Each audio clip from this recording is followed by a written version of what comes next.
Okay. So hello everyone and welcome. It's an absolute joy for me to share with you this evening from here, but across different timelines and from different corners, so many different corners of the world today. And we're here to talk about something very close to all of our hearts, the changing landscape of Christian publishing and writing, and may I add, editing as well. So right now, we find ourselves at a very fascinating moment in the entire existence of the written word. And we aren't here today to look at AI as maybe as a magic wand or a monster. Instead, we're going to look at it through a much older and a much more necessary and biblical lens, and that's the lens of stewardship. Language is a profound and uniquely gift given by the Lord.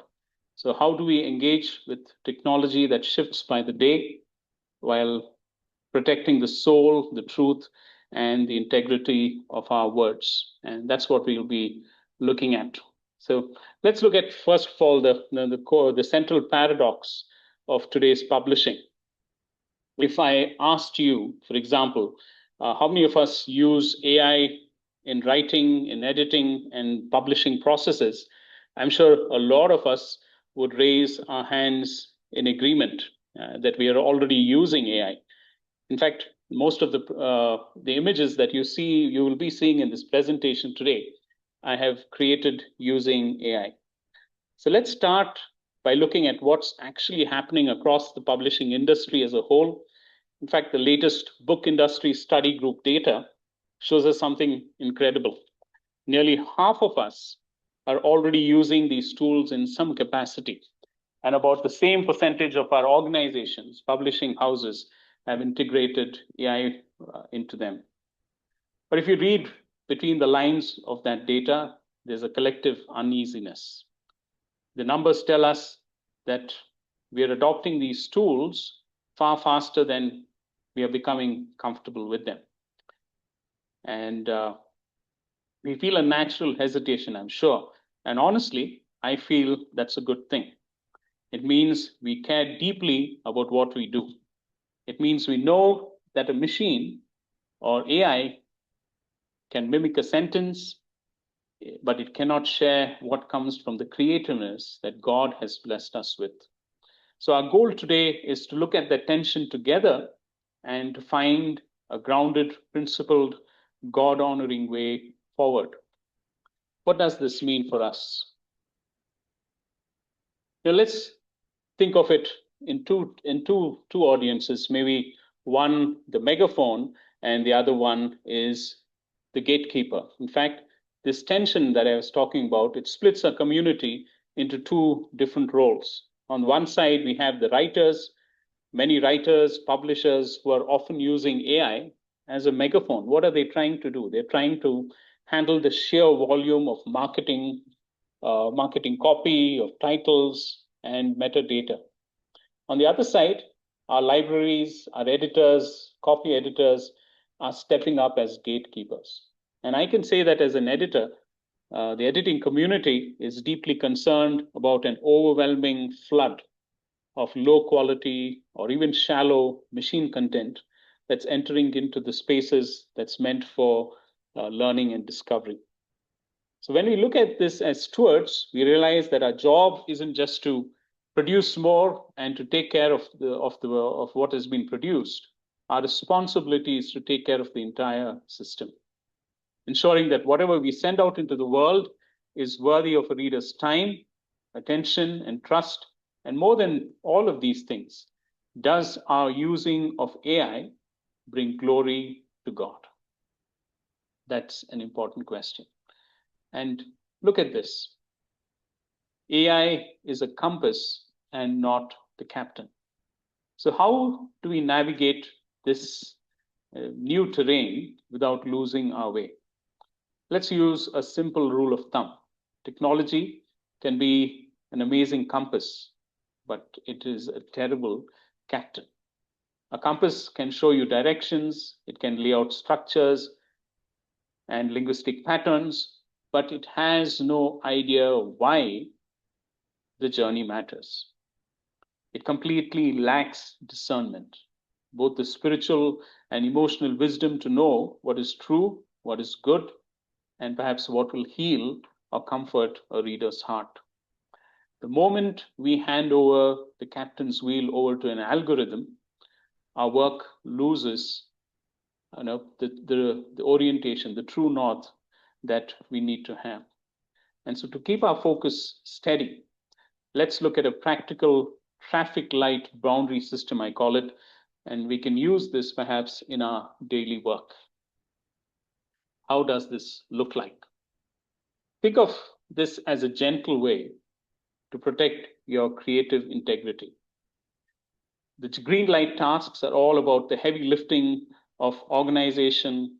For example, if you're staring at a blank page, it's perfectly fine to let a model help you sort a rough outline, organize complex data, or even to polish up or clean up basic grammar. The yellow light is where we pause and we tread a little more carefully. These models are designed to predict the next likely word, but not to know the truth, which means they fabricate facts easily. In fact, I've actually experimented with both ChatGPT, especially ChatGPT, and not so much Gemini, where it fabricates references with author name, book name, publisher name, and even page numbers. Even more subtly, they tend to smooth out language until it sounds very average and sterile. It sounds like what the entire internet is putting out even now. What it does, it strips away your unique perspective, your personal testimony, and our distinct cultural favor. And that brings us to the red light. Remember, we must never outsource the actual soul of the message that is being communicated, or pretend that a machine's output is our original unfiltered thought. And to do so is cutting corners. It's a moral compromise. It's a quiet stepping away from truthfulness. So that being said, as editors, it's becoming increasingly difficult to differentiate between human writing and AI writing. So how do we overcome this? Experience in reading books and articles written by human beings is perhaps the best way to detect AI writing. In fact, plagiarism is now eclipsed by entire books, dissertations, blogs, and yes, even sermons being written from scratch by AI. As believers in the Lord Jesus Christ, we need to seek God's discernment when we edit, when we write, or publish. So keeping that in mind, there are 3 AI tools to consider for writing and editing assistance. For example, ChatGPT. ChatGPT serves as an all-round writing and publishing assistant. It's good for brainstorming, for outlining, for editing and refining ideas. It can help you develop and improve your work while you are firmly in control, or should be firmly in control of the thinking, of the theology, and you should hold the final responsibility as the author. What about Gemini? Gemini is good for everyday productivity. It's good for research. It's good for drafting, for summarizing. It's good because it works well with the Google Workspace. It integrates well with Google Docs and Gmail and Drive, sometimes very scaringly. And it makes a good practical assistant. But this does not mean that it should replace human discernment and fact-checking. In fact, if you have used Gemini, Gemini can easily overstep boundaries and drift into your personal space and make personal observations and even find out details about you. Something that most editors perhaps use is Grammarly. We use it to correct grammar, spelling, punctuation. Also use it to improve your overall readability. And it's like having a good copy editor, a professional copy editor. What it does is it helps polish the writing without changing the ownership of the ideas. It you can use Grammarly confidently, knowing that it will not change the cadence and the voice that the reader can expect from the writer. So how do these AI tools help us with the whole gamut of publishing, from the time you start writing a book to publishing? So here are some things to consider. I'm going to put up a chart next to see what AI tools can be used in different stages of book writing, editing, and publishing. But remember, AI can help with the research, it can help with the editing, it can help with organization, it can help with design, but the thinking, the theology, the discernment, and the absolute final responsibility should always remain with the writer, and the editor and the publisher are duty bound to make sure that this happens. So this is where faithful stewardship and integrity meet. So here are some ways to consider AI tools for writing and editing and publishing assistance, right from the time you have an idea, to research, to writing, to editing, to fact checking, and of course, design and even marketing. And these are some tools you can use, some AI assistance you can use. And I'm sure this PPT will be available for you, so you can have a better look at this later.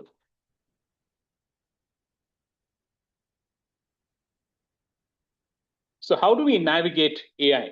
And here's perhaps a guide for Christian publishers.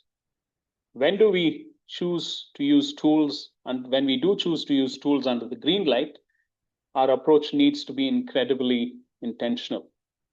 Remember, if we type lazy detached prompts, we are going to get lazy detached responses. Instead, what should we do? We should practice reader-centered prompts that focus on preserving the unique voice, the cadence, and tone of the author, and how this can be further enhanced but never replaced. Remember, we don't ask AI to create out of nothing. And that's very important. In fact, we are in a way teaching AI to operate only within and respect clear constraints, protect the author's authentic voice, and focus entirely on serving the person on the other side of the page by improving the quality of the text, that is the grammar, the syntax, the clarity of thought, and definitely the preciseness. So how do we connect with readers in the age of AI? Here's a workflow that I would recommend when building out a project or helping an author refine their thoughts. First, we will use a ministry-focused reader profile. We ask AI to look at our core ideas and help us map out who our reader truly is. Ask these questions. What keeps them up at night? What are they hoping for? How can we serve them? Second, we move to the message clarity blueprint. And this keeps us humble. It keeps us focused, distilling the entire project down into a single, clear, beautiful sentence and a hype-free promise to the reader. And finally, we need to run the content stewardship audit. So we look back over the draft as writers, editors, and publishers to ensure three things. Ask three questions. Is our core message completely true to the Word of God? Secondly, is the text speaking directly to the spiritual realities of the readers? And thirdly, are we leaving them with a clear, life-giving next step that honors their sanctification and points them to Christ's glory? And here's perhaps the ultimate standard that we need to remember. Let's anchor everything that we've spoken about today in a timeless standard of craft. Remember, Psalm 19:14 offers a prayer that every writer, editor, and publisher can carry in our hearts. Let the words of my mouth and the meditation of my heart be acceptable in your sight, O Lord, my rock and my redeemer.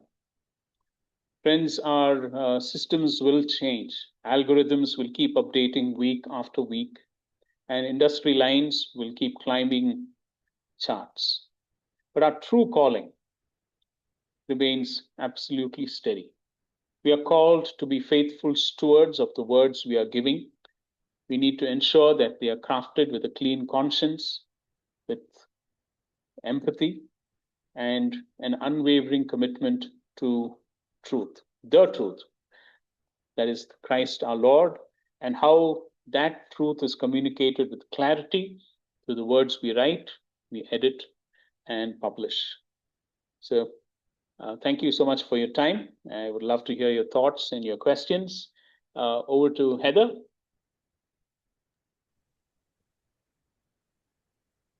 All right, very good. You can go ahead and turn your camera back on, Jaichand. Is there an email address that people can use to contact you if they have further questions? Yes, you can. Let me just get my video on.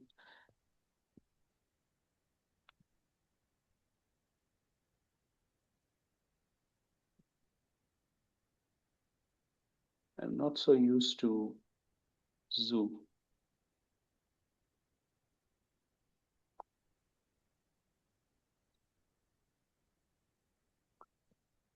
There. There you go. Yep. Yeah, you can reach me at, shall I put it on the Yeah, type it in the chat. That'd be great. chat? Yeah, it'll be good. Okay. Just And a you can minute. do a stop share for your screen. Yeah. There you go. And you can reach me at jasach@gmail.com. Great. Jaichand, just a question here from Ernesto. How about other AI tools like Claude, Notion AI, or Perplexity, or other ones? Do you have any input about how those can be incorporated into an editorial process? Honestly, I have not used Claude or Perplexity or other AI models. I have used mainly Gemini and Grammarly, and of course ChatGPT. So I would not like to comment on things that I haven't used. So maybe there is someone who can bring more to this aspect, but yeah, I have not used these tools. So Have you ever used AI for translation? And if so, what are some things to be aware of in that area?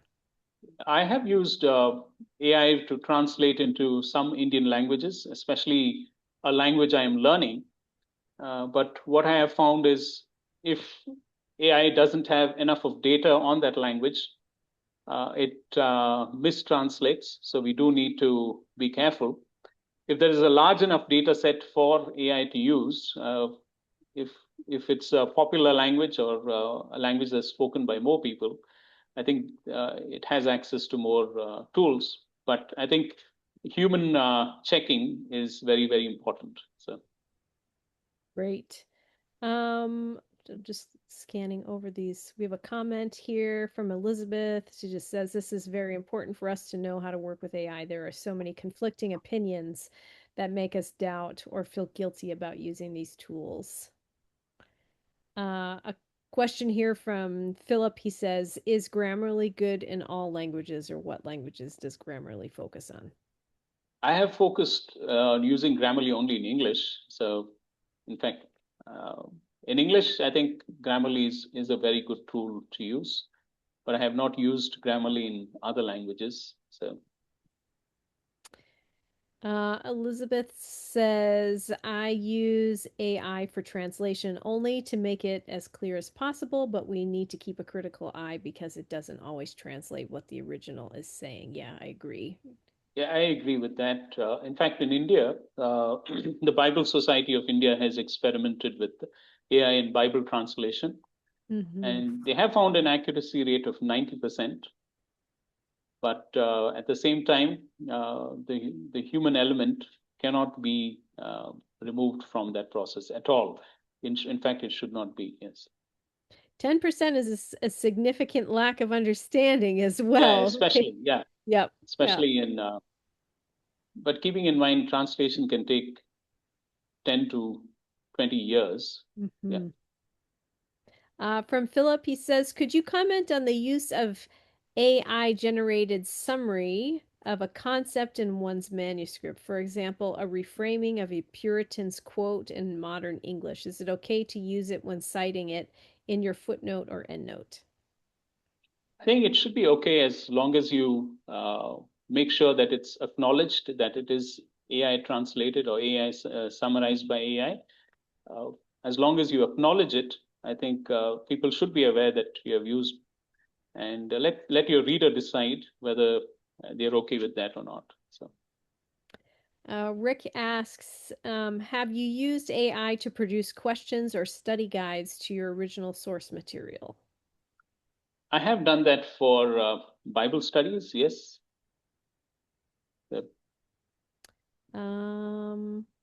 John comments, AI helps in translation to a great extent. I have been using it. The advantage is that we can train it to improve in accuracy. Ernesto comments, agree with human checking. The process should be human inputs idea into the LLM. LLM processes the idea. Human checks the output. Elizabeth says, how do we give proper credit to the use of AI in our writing? Oh, yes. If you noticed my presentation, wherever I have used AI to create an image, I have tagged it and said uh, uh, generated by AI or used AI has been used. I think if we are honest, we should do it. In fact, even in your introduction, if you can perhaps mention that you have used AI, that will communicate your integrity to your reader. So.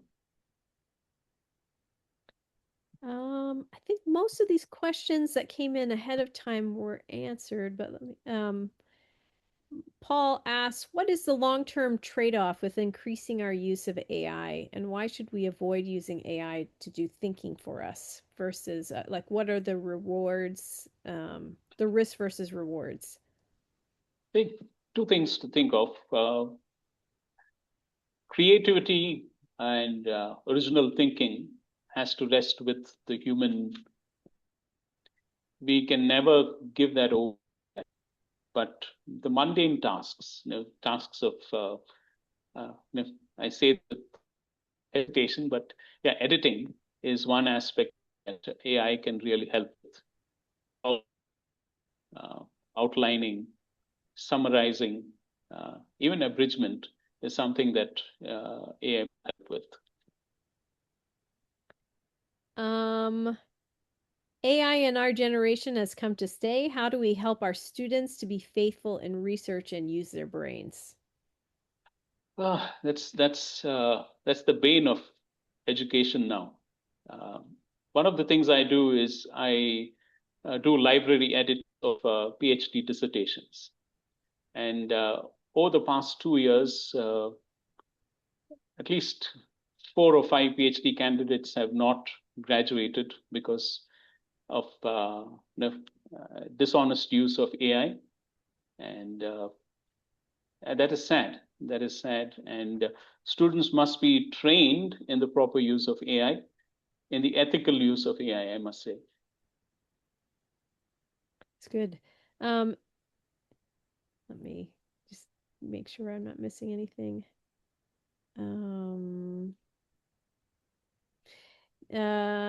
Felici says, did I hear right when you mentioned that AI can fabricate quotes, authors, and pages? Always wise to double check references then. Yes. In fact, I did this as an exercise with ChatGPT. A few months before, I did an editing seminar with MAI in India. And lo and behold, it came up with a completely fictitious reference, author, publisher, and page number. And I went back and checked it. And when I questioned ChatGPT about it, he said, "I'm sorry, I misunderstood." That was the response. I've had it do that to me too. Is your work considered credible if AI is used? That's I think, a very interesting and a difficult question, because whether we like it or not, AI is here to stay, and it's here to stay even in Christian publishing, writing, and editing. And I must say that we must learn to acknowledge AI where it has been used, and make sure that it has been used properly. It has been not been used to generate the content. It has only been there to support it. And please acknowledge wherever you can, so that this is a form of, I would say, compromise and even cheating if we do not acknowledge it. Rick says, on strict editing programs such as Grammarly or editgbt.app, do you acknowledge its use, or do you utilize it much like human editors who are uncredited?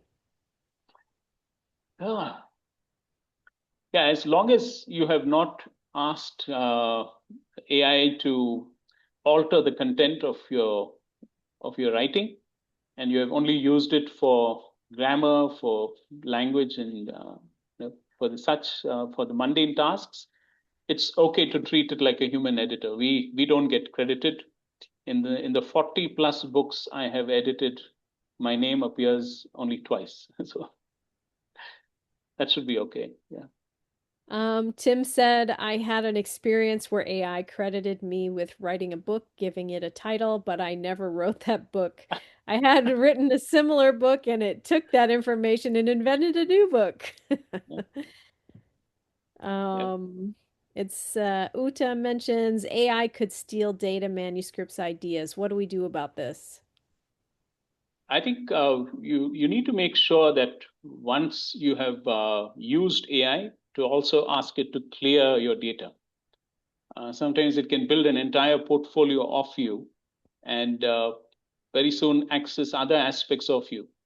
AI can get to know your wife's name, your children's name, and make sure that you keep deleting your history with ChatGPT and with Gemini, and of course Claude. Since I have not used, I have no idea how Claude uses into your personal information. But make sure that we have safeguards. We don't, and there are, I think, lines that we don't cross with AI. So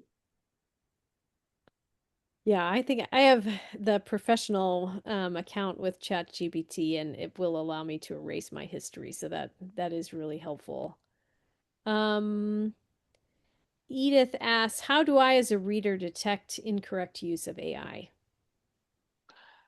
that's a tough one. To spot AI generated text, perhaps look for you know a repetitive reliance on certain words. Uh, some things that I have noticed is the word moreover, furthermore, and it uses some words which we don't normally use, like let's delve into something, or the tapestry of something. Some words that are like perhaps indicators that AI has been used. Also, look at, especially in India, this is perhaps a little more easier. Paragraphs that are highly fluent, right in the bang middle of you know, of a body of text which does not match that level of language.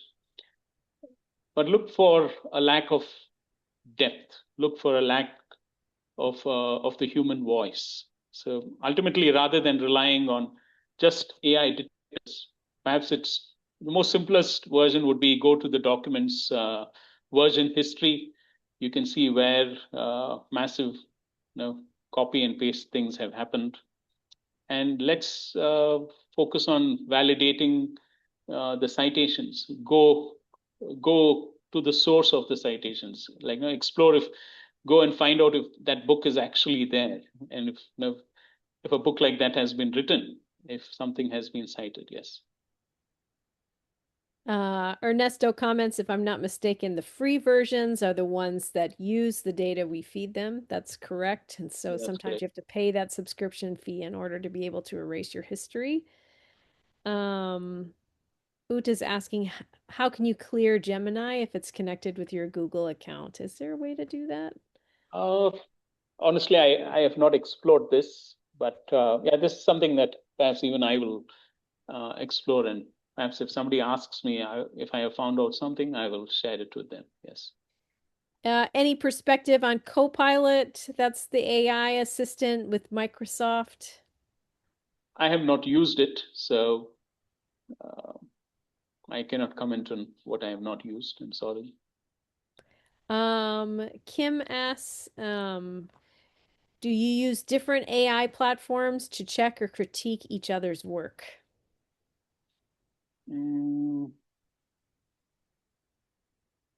I don't know. I've not done that, so perhaps it would be an interesting idea. So use AI, ChatGPT and Gemini for the same tasks and see how they what output comes out. So. Yeah. Lily says, I think for me, Christians have to be extremely careful about artificial intelligence. In other definitions, it is regarded as alien intelligence. Elizabeth comments that Copilot is very convenient when using Word. Just taking a look at some of our other comments here. E10 mentions, I've written a memoir manuscript draft that needed quite a lot of editing.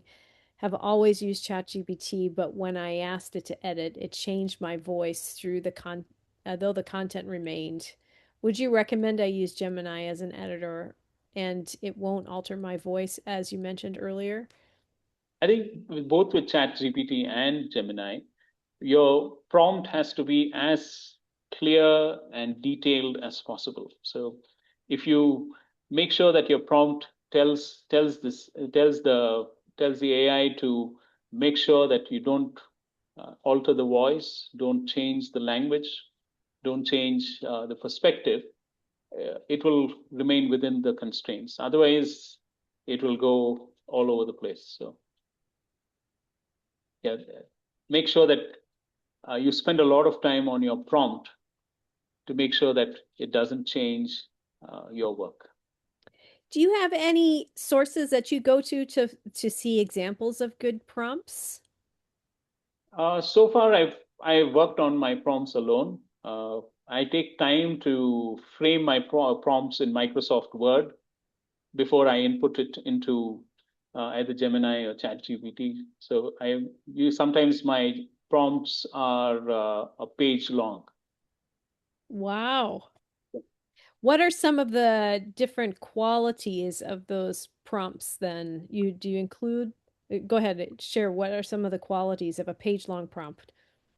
So one, when I need a work to be summarized so that I get a grasp of what the writer is trying to say, I read the text first. I read the text first, but I keep the summary so that it helps me chapter by chapter. Then I go back to it. So I limit my prompt to take this text and I want you to do A, B, C, D, E, and I don't want you to do this, this, this, and this. And with that, if you have a clear boundary, AI can be helpful. So yes. Rick comments, I work with translators in 53 different languages and have some of them have prompts that are 40 pages long to help them get good pre-translation. Wow, Yeah, that is amazing. Yes. that is amazing. Um, Elizabeth says, I have argued with ChatGPT so as to get the response I want. Prompts can be done in multiple steps as we create what we want versus what AI creates. True. Ernesto is asking if MAI would be able to conduct a seminar on prompt writing in the future. I think that's a great idea. We'll look into that.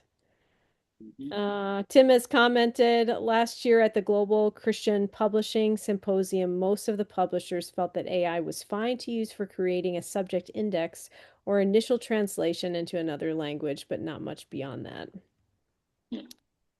Yeah, good comments here. Let's see what else we've got. Uh, any further thoughts on how to avoid being tracked or misused by AI? I think one is do a self audit of how much AI you are using. And if it's the first thing you think of when you're starting a task, that means you're already crossed a line.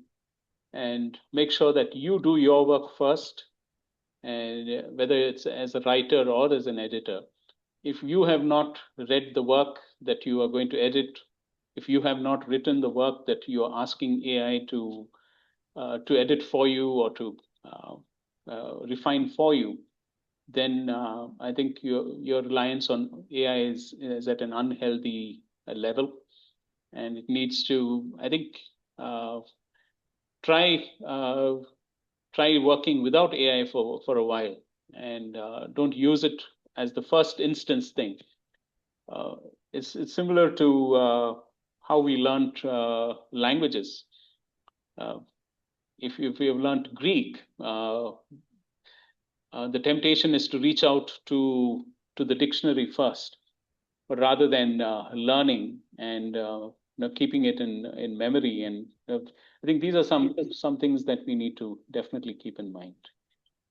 I was at a publishing AI writing training back about a month ago, and the presenter asked the room, "How many phone numbers can you remember?"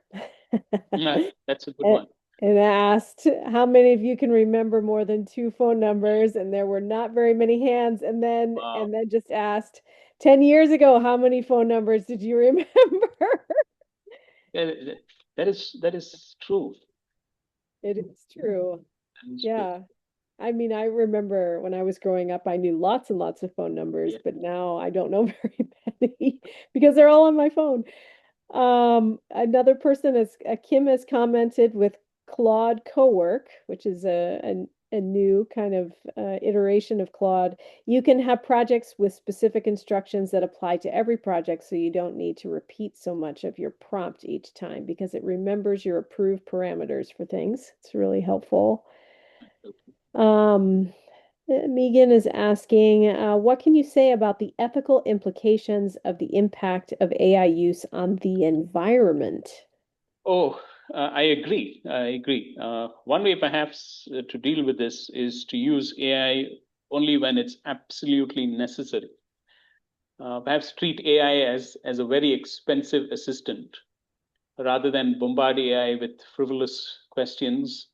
And if more of us rely on upgrading our own skills before seeking the path of least resistance, that is AI, then I'm sure we can go a long way in addressing the adverse effects of AI on the environment.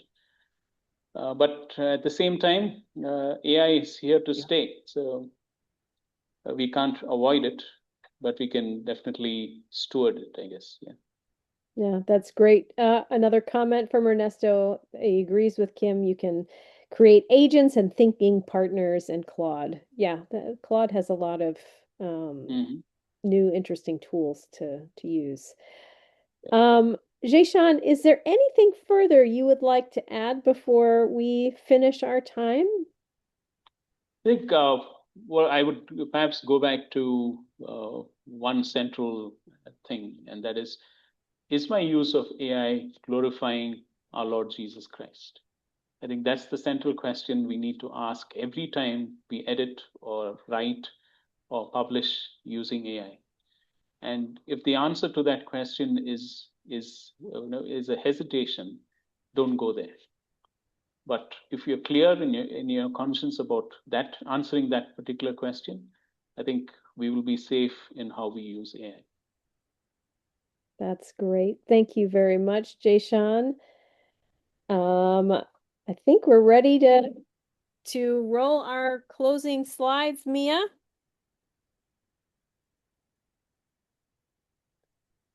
This webinar has been recorded.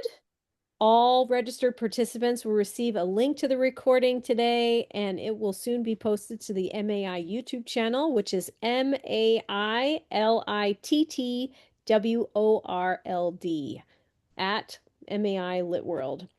We want to know how we can serve you better through our webinars. There's a QR code on your screen and a link in the chat panel where you can go to take a very short survey. It's just 2 questions, I think, or 3 questions, very short. Make sure you look out for our next webinar in English. It's scheduled for August 11th at 1 p.m. UTC time. It's entitled How to Turn Your Leadership Experiences into a Book, and it's being presented by author, speaker, and trainer Pusanam Yuri from Nigeria. MAI regularly offers training in writing, editing, and publishing both online and in person. We encourage you to go to maiglobal.org to find out more and discover more resources and information. Thank you to all of you who joined and participated with us. I'm Heather Pubels, your host, along with Mia Toganon, our technical assistant. The QR code for our survey will be going up again very soon, so please take some time to give us feedback before you sign off. Until the next time, keep writing, everyone, and thanks for joining. Thank you.